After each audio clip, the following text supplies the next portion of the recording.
கல்வி கற்றற்குரியவற்றை கற்றல்.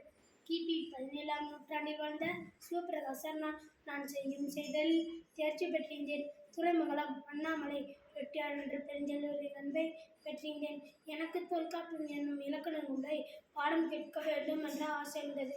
பாடம் கேட்கும் பொருட் அச்செல்வர் அளித்த பண உதவியால் தாமிரபரணி ஆற்றங்கரையில் உள்ள சிந்து பூந்தரையை அடைந்தேன். அங்கு தர்மபுர ஆதீனத்தைச் சேர்ந்த வெள்ளியம்பல தம்பிரான் சுவாமிகள் இருந்தார்கள். அவர் திருவடிகளை வணங்கி எனக்கு இலக்கண கல்வியை சொல்லுமாறு வேண்டினேன்.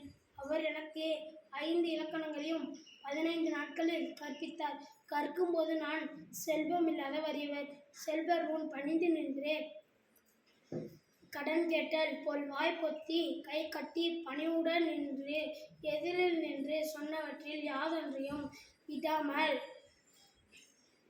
கேட்டு என் உள்ளத்தில் அமைத்து கொண்டேன். இவ்விதம் கற்றதால் கற்பனை களஞ்சியம் என்ற பட்டமும் பெற்றேன். இதையே வள்ளுவர் உடையார் முன் இல்லார் போல் ஏக்கற்றே கற்றார் கடையாரே கல்லாதவர் என்றார்.